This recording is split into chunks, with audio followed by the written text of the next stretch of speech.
conforme al corazón de Dios, o con corazón de Cristo. Es una palabra para hoy. Y yo no sé si usted ha oído hablar de los hijos de Sarvia.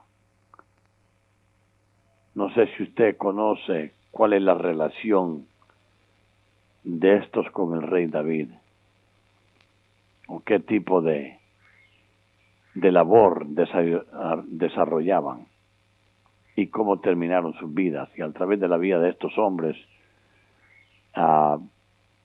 yo quisiera poder compartir con ustedes lo que Dios está buscando, ¿verdad?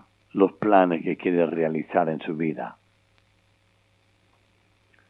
Ahora, yo sí quiero advertirles que algunos de estos hombres que trabajaron con David, creyendo que estaban en el centro de la voluntad de Dios, se convirtieron poco a poco en sus adversarios. Y yo quisiera analizar cuál tal vez sea nuestra actitud hacia Dios y su obra. Ver cómo se comportaron ellos.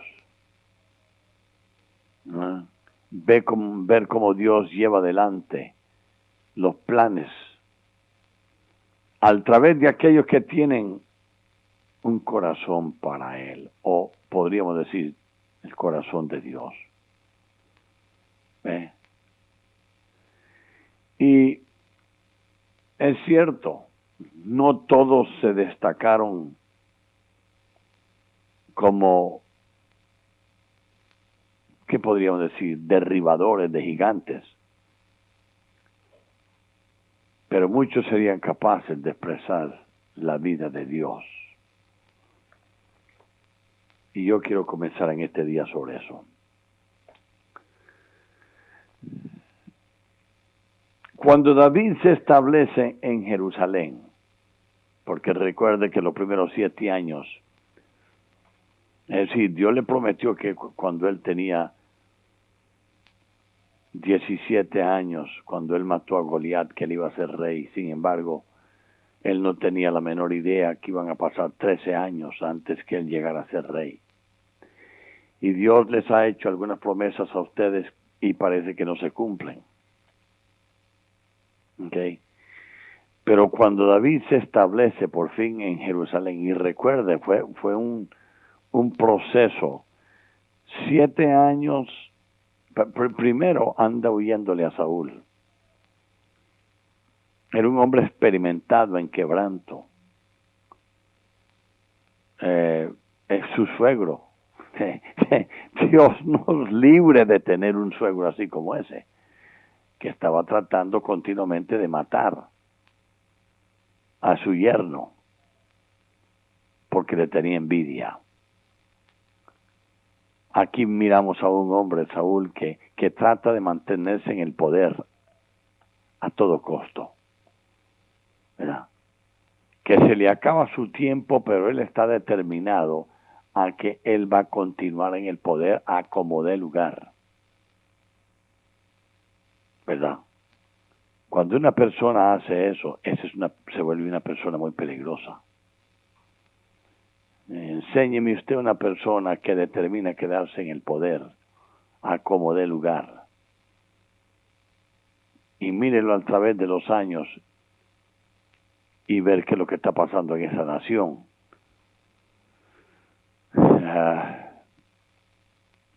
Al principio muchas veces comienza bien, pero por fin el poder corrompe y como se dice un refrán muy repetido, y el poder absoluto corrompe absolutamente. ¿No? En otras palabras, el que tiene las armas, ese es el que gana. Y sin embargo, hay otros que quedan en el poder y ellos tienen mucho dinero y no les importa a los pobres y no le importa la situación de aquellos que que parece que no pueden surgir y salir de la pobreza. Y yo les digo una cosa, nosotros no solamente debemos de administrar lo que Dios nos da, pero debemos de compartir. Y lo máximo en todo este proceso es ayudar a la persona a llegar a ser y aprender y lograr a tener éxito. ¿Ve? Eso es algo maravilloso. Pero cuando él establece, el rey David establece en Jerusalén su centro de operaciones, ¿verdad? Esa ciudad estaba bajo el dominio de los jebuseos. Y dice las Sagradas Escrituras en Josué 15:63, mas a los jebuseos que habitan en Jerusalén, los hijos de Judá no pudieron arrojarlos, y han quedado el jebuseo en Jerusalén con los hijos de Judá hasta hoy. Los jebuseos estaban establecidos en la ciudad de Jerusalén cuando Israel entró a la tierra prometida. Y ahora escuche lo que le voy a decir en este día. Definitivamente que no voy a terminar, pero va a ser una serie pequeña.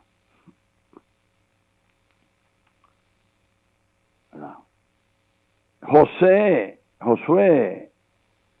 recibió la orden de arrojar a todos los habitantes de Canaán. Pero los israelitas, en lugar de obedecer, hicieron alianzas con los habitantes de la tierra y les cobraron impuestos por el uso del territorio. Y los jebuseos, ¿qué nombre ese, verdad? Jebuseo. Sí. Jebuseo. Bueno, los jebuseos estuvieron en la fortaleza de Sión, otro nombre dado a la ciudad de Jerusalén. Y hasta que David fue instalado como rey de Israel. Y David era un hombre que deseaba honrar a Dios. Sabía claramente que él era el omnipresente. Me refiero a Dios. En Salmo 139, del 7 al 12, David escribe un salmo y dice lo siguiente: ¿dónde me iré de tu espíritu? ¿Y a dónde huiré de tu presencia? Si subiese a los cielos, ahí estás tú. Si en el Sheol hiciera mi estrado, he aquí, allí tú estás. Si tomara las alas del alba y habitara en el extremo del mar, aún ahí me guiará tu mano y me asirá tu derecha.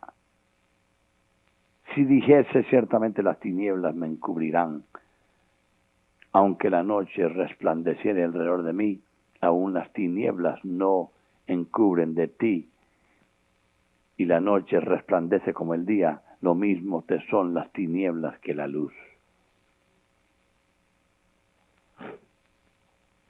Mire, David buscaba mucho más que contemplar la presencia de Dios. Este hombre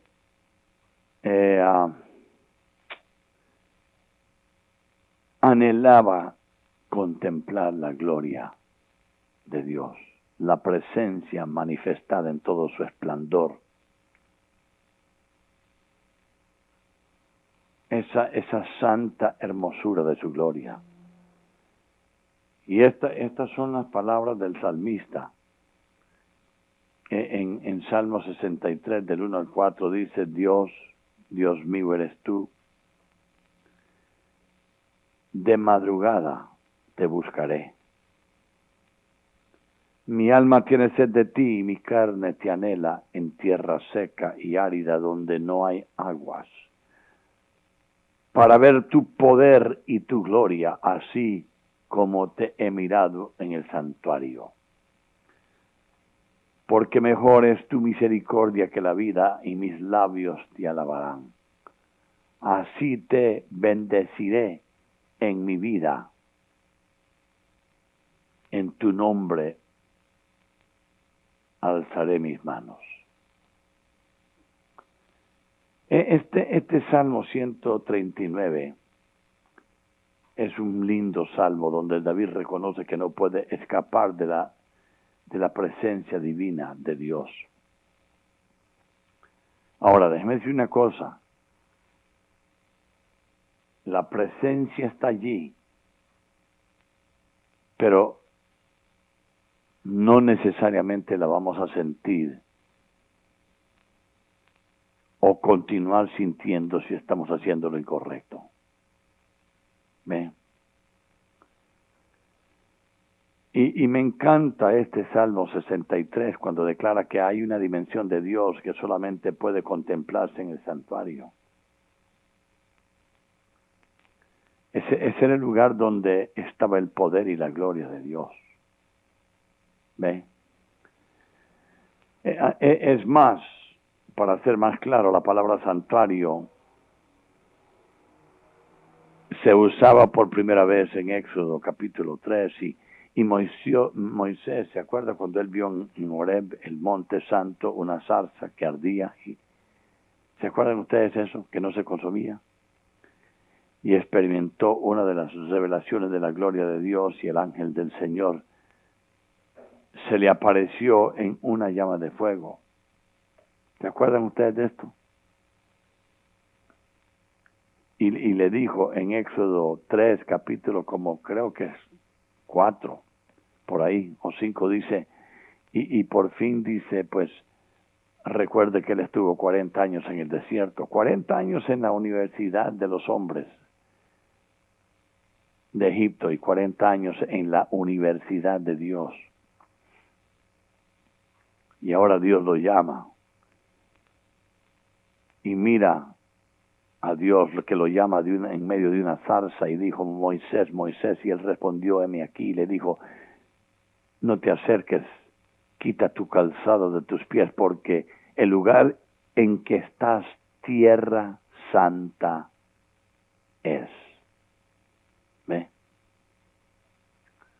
Así que en el Antiguo Testamento, las apariciones del ángel del Señor son revelaciones y manifestaciones de Jesucristo. En el pasaje de Éxodo, Dios declara que el lugar en donde estaba la manifestación de Cristo era tierra santa. Donde quiera que hubiera una manifestación, era como un santuario. Y esta palabra describe un lugar separado, consagrado exclusivamente para la habitación de Dios. Claro, las cosas han cambiado hoy en día, pero el santuario fue el nombre que se le asignó al tabernáculo. Vean, una casa hecha de estacas y cubierta con pieles que se dividía en dos secciones. El lugar santo y el lugar santísimo, y el lugar santo era la habitación donde se encontraba el altar del incienso y el candelero de oro y la mesa de los panes de la propiciación.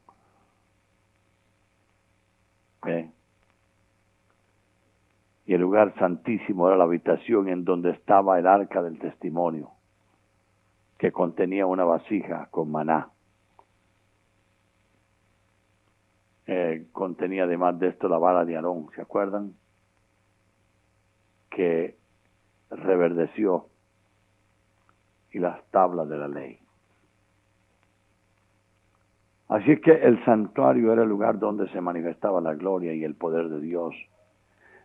Y en lugar santo había 3 manifestaciones de la gloria. Nosotros hablamos mucho, o hemos hablado en el pasado, Muchos han hablado acerca de la unción, pero no hablan mucho de la gloria. Y había 3 manifestaciones de la gloria ahí. El candelero de oro, que siempre estaba ardiendo porque el aceite era renovado continuamente, nunca se apagaba ese candelero. Ahí no entraba la luz del sol, y habían 7 llamas en el candelero, que eran los que propiciaban la luz en este lugar santísimo. ¿Okay? Y en segundo lugar estaban los panes de la propiciación. Este es el lugar donde se manifestaba la gloria de Dios, donde estaba la gloria de Dios, donde estaba la presencia manifestada, más poderosa de Dios en la tierra.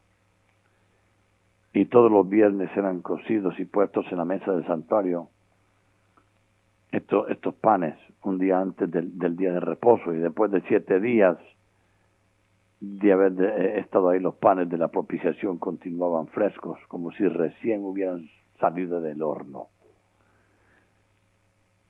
Y la presencia de Dios mantenía el pan fresco toda la semana. Y por cierto que de este mismo pan, que se llama el pan de la proposición,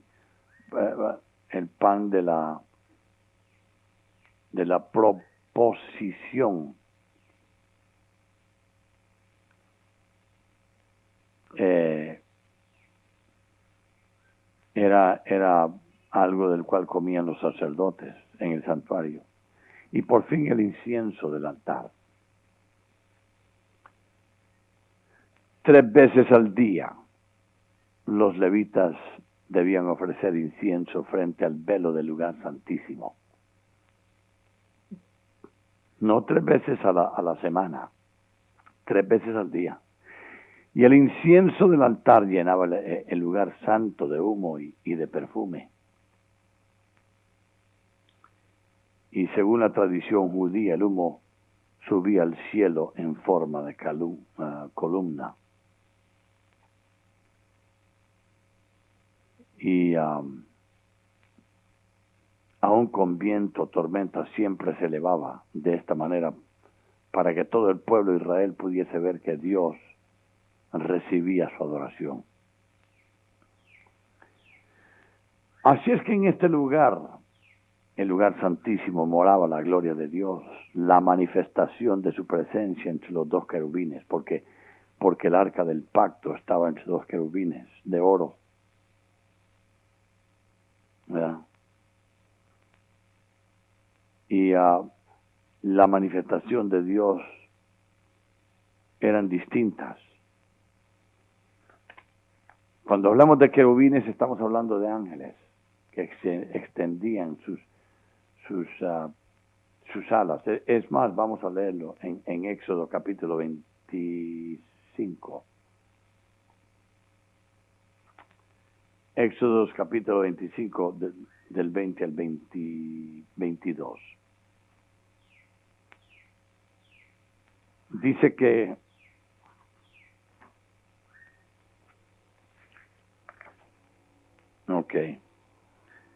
que estos querubines, y recuerde que el diablo fue un querubín protector. Tú, oh querubín protector. Es porque hay diferentes órdenes de ángeles. Hay serafines, querubines. Hay archiángeles, como Miguel. Y el mensajero de Dios, que era Gabriel, que vino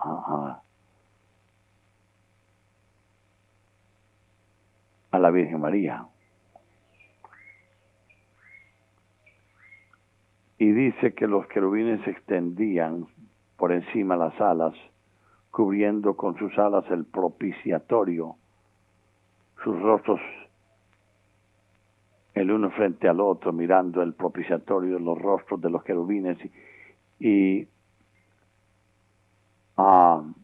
dice, pondrás el propiciatorio encima del arca y el arca, en el arca pondrás el testimonio que yo te daré, y de allí me declararé a ti y hablaré contigo de sobre el propiciatorio de entre los dos querubines que están sobre el arca del testimonio, todo lo que yo te manifestare para los hijos de Israel. Ahora, en el lugar de la gloria manifestada, Moisés tenía una cita con Dios. Sí.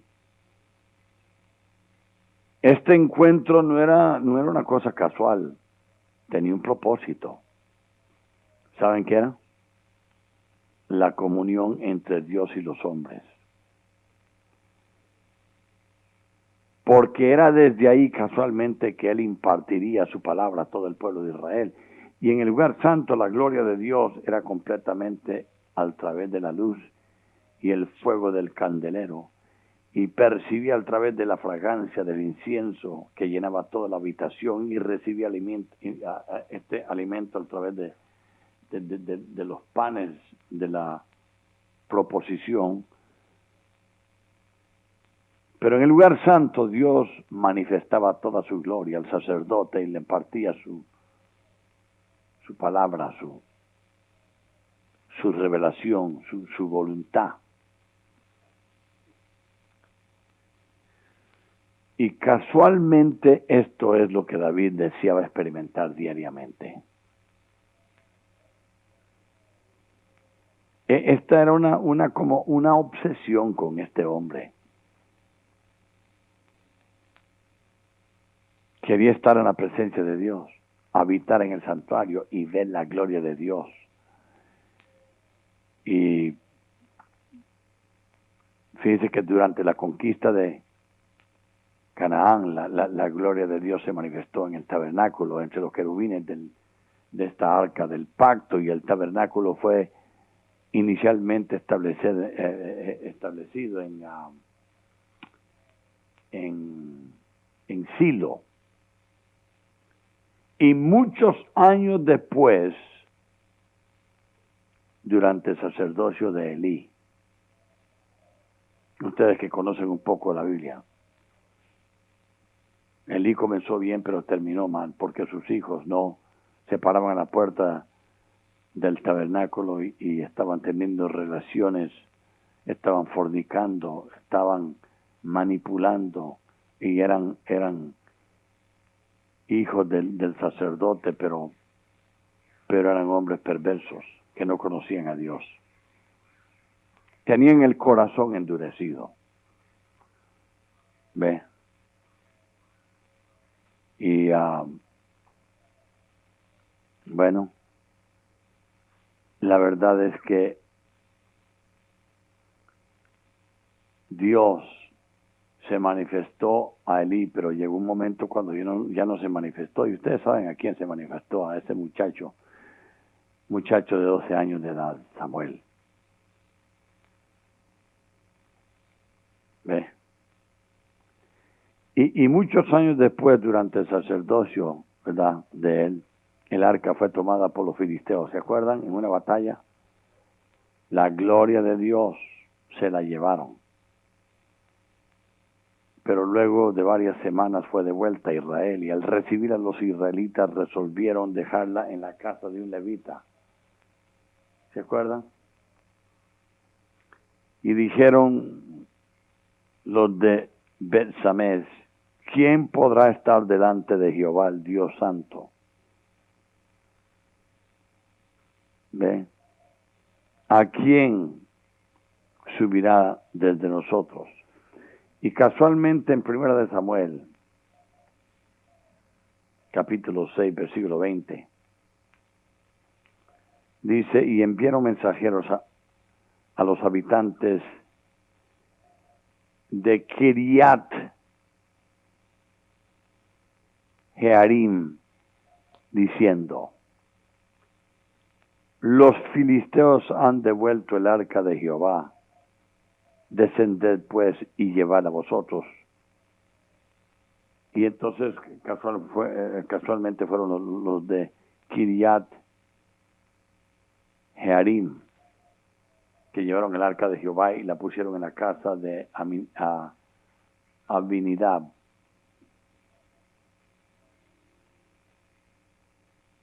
Y situada en el collado, y santificaron a Eleazar su hijo para que guardase el arca de Dios, y Dios bendijo a esa gente, a toda la casa de Israel.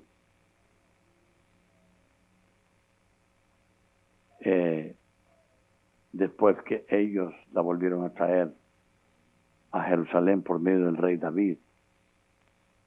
¿Ve? Pero durante el reinado de Saúl, el arca permaneció en la casa de Abinadab.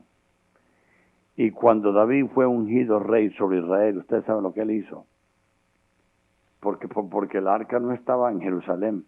Él inmediatamente ordenó trasladarla, porque la gloria de Dios estaba morando en Sión. Pero recuerden, de los jebuseos había un problema con ellos. ¿Ah? Porque ellos seguían ahí, entonces David mandó tomar la fortaleza de Sión. Y lo primero que quería hacer era restablecer la gloria de Dios. Y David estaba deseoso de que la manifestación y la bendición de Dios se hiciera sentir. ¿Ok? Ahora, yo sé que mientras yo estoy hablando estas cosas, hay unos que dicen, pues pastor, este no es el tiempo de hablar de cosas así tan detalladas, porque uno está listándose para ir al trabajo, alistando los hijos para ir al colegio. Y es difícil escucharte. Unos se están bañando, uno está cocinando el desayuno.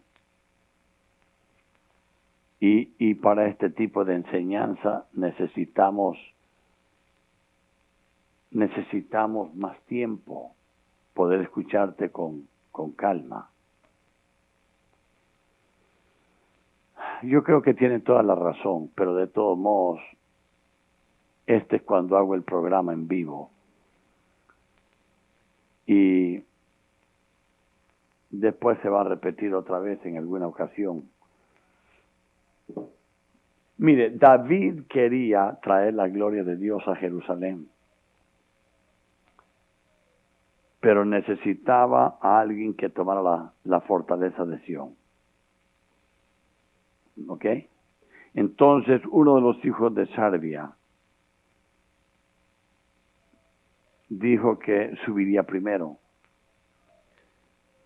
Y ahora sí vamos a entrar en lo que son los hijos de Sarbia. Fíjese que en Primera de Crónicas, capítulo 2, del 12 al 16, se menciona a Sarbia como hermana de David. ¿Ve? Y añade que esta hermana del rey David, bueno, porque antes que fuera rey, ¿no? Pero añade que tuvo 3 hijos.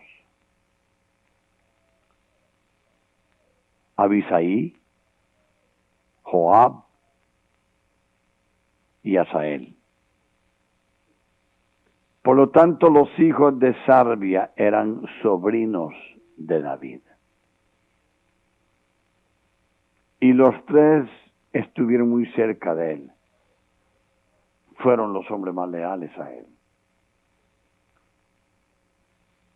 Pero en segunda de Samuel, capítulo 19, versículo 22, David se dirige a los hijos de Sarbia y les dice, mire qué interesante aquí. ¿Qué tengo yo con vosotros, hijos de Sarbia, para que hoy me seáis adversarios? ¿Ha de morir hoy alguno en Israel? Pues no sé yo que hoy soy rey sobre Israel. Entonces, lo que miramos, lo que miramos en estos tres hombres jóvenes, que eran sobrinos de David, por medio de su hermana,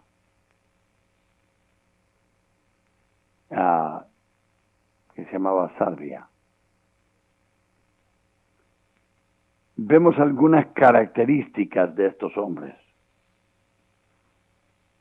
Y yo creo que sería bueno que comencemos con Joab, el mayor de estos tres hermanos. Joab. Sión estaba edificada sobre un monte y quien fuera a conquistarla ya corría con una desventaja.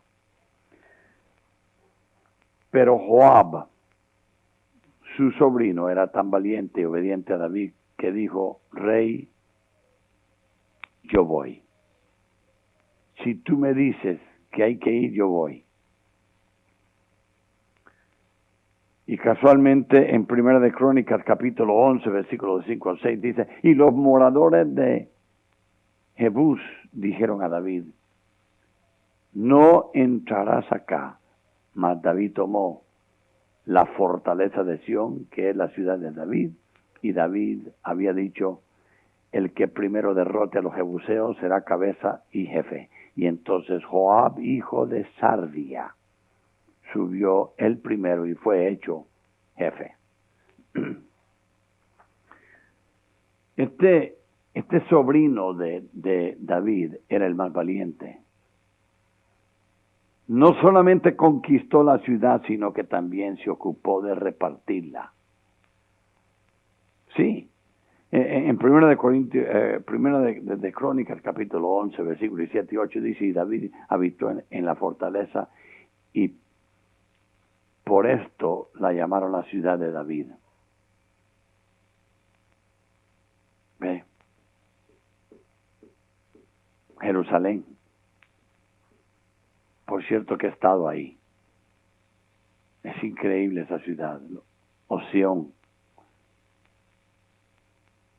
Y edificó la ciudad alrededor desde Milo hasta el muro, y Joab repartió el resto de la ciudad. Joab lo hizo. Este sobrino. ¿Okay? Y Joab hizo todo el trabajo. Conquistó, reconstruyó todo lo que había quedado destruido, pero la ciudad no fue llamada ciudad de Joab. ¿Sabe por qué? Porque Joab era leal al rey. Y cuando llegó el momento de reconocimiento, todo fue para David, quien no olvidó a Joab y lo nombró general de su ejército. ¿Ok?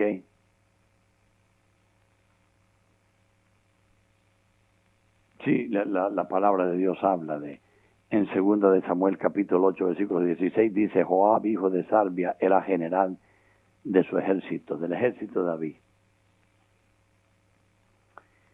Y en 2 Samuel se describe el corazón de Joab.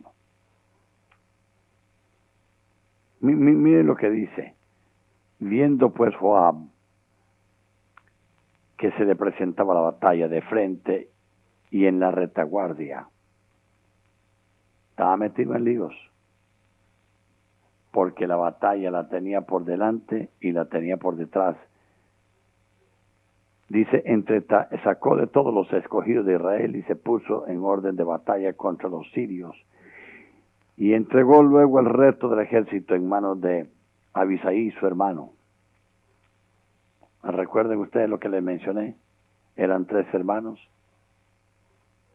¿Ve? Abisaí, Joab y Asael.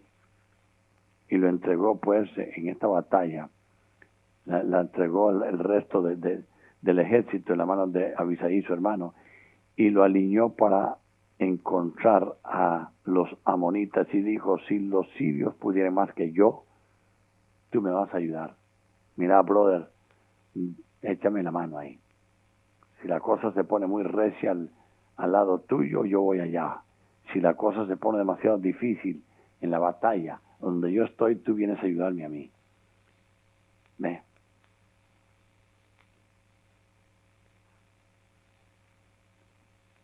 Así que Joab era un hombre de equipo. Hay gente que son muy talentosa. Sí es cierto. Hay gente que tiene mucho talento, pero no son hombres de equipo. Ellos quieren que todo el enfoque esté sobre ellos. Y este sobrino de David, el mayor de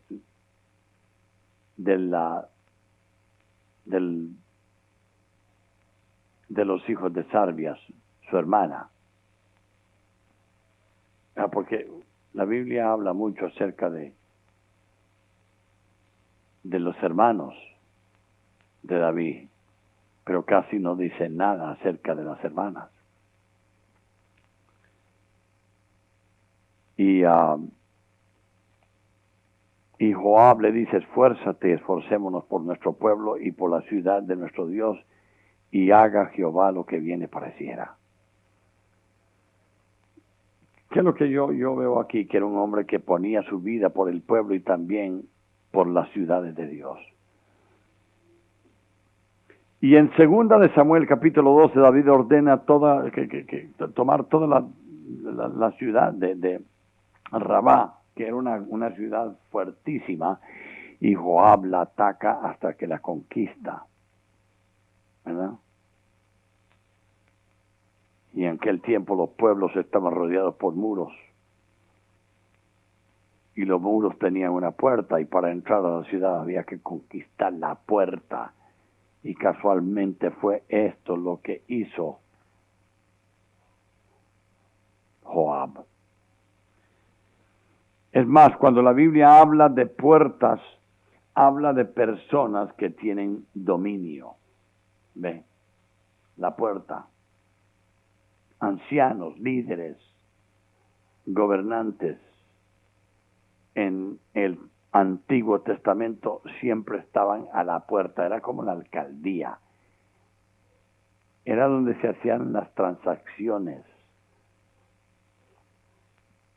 No todo mundo se sentaba a la puerta. Eran hombres de renombre, los ancianos del pueblo.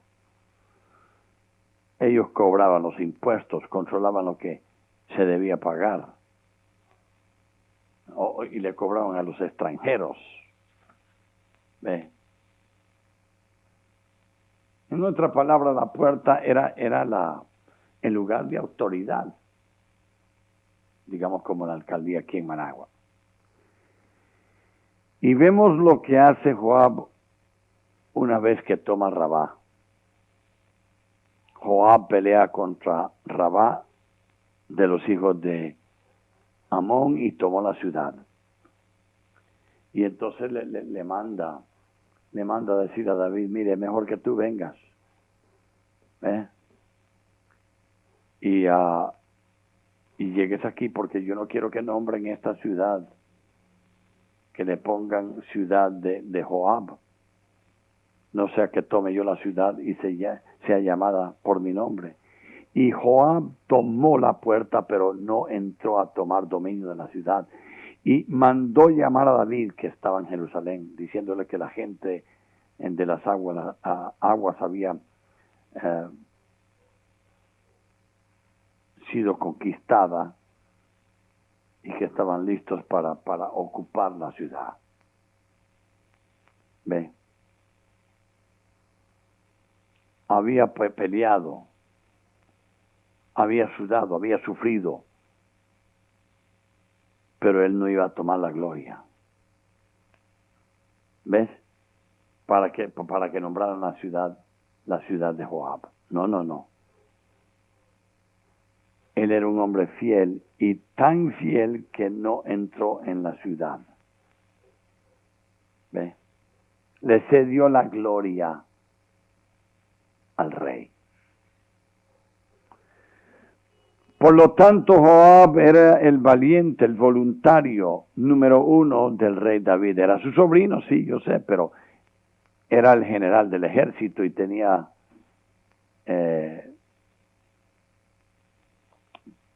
tenía sus prioridades en orden y era temido por sus enemigos. Se esforzaba por el pueblo y las ciudades de Dios y nunca se llevaba la gloria. Y Joab no solo era fiel, sino que también conocía el corazón del rey. Sabía cuando estaba triste. Él sabía. Y es más, Joab, cuando su hijo, el hijo de David, Absalón, mató a su hijo mayor que se llamaba Amnón, porque había violado a otra de sus hijas, Tamar, y él salió huyendo y no lo había visto en como 2 o 3 años. Fue Joab que trajo a una mujer del pueblo de Tecoa, que se hizo pasar por una viuda que había perdido a sus hijos, y ella actúa y dice, mire, yo tengo un hijo y no me le quieren hacer justicia y no lo he visto, y pues, bueno, por fin David dice, no, yo te voy a hacer justicia, pero David no era ningún tonto. Él por fin le dice, porque él apela y dice, ¿por qué no? Al final esta mujer le dice, ¿por qué no traes a su propio hijo? ¿Verdad? Hace tanto tiempo que no lo ve. Yo sé que él ha hecho mal, pero ¿por qué no que vuelva a Jerusalén? Y David dijo, ¿quién te mandó? Y él dijo, Joab. Joab me mandó. Y cuando David mostró misericordia con el hijo de esa mujer, ¿verdad? Porque estaba hablando supuestamente de su propio hijo, pero la verdad es que era como una puerta que se le abría para tocarlo en una área muy sensible de su vida, que era con su propio hijo, que no lo había visto en tanto tiempo. Porque ella lo cuestiona al rey David le dice, pues parece que tú tienes, no tienes la misma actitud con tu propio hijo Absalón. Y David miró a la mujer, le dijo, la mano de Joab está en esto, ¿verdad? Y ella le dijo, sí es cierto. Y hizo que volviera, porque él conocía el corazón del rey, entonces hizo que volviera y lo recibió. Y era un hombre que también Dios lo usó para hablarle a David. ¿Se acuerdan el censo? ¿Verdad? Él dice, yo quiero que contemos los caballos, que contemos cuánta gente tenemos. Y Joab le dijo, no haga eso, que Dios añada al rey todo. Es eso en otra ocasión. ¿Por qué por qué quieres saber cuánto tienes? Que Dios te añada más pueblos, 100 veces más. ¿Ve? Y le dijo, rey, yo no estoy de acuerdo contigo. Deja de nombrar, deja de, ¿verdad? A ver cuántos tienes. Y la verdad es esta, que uno tiene que cuidarse.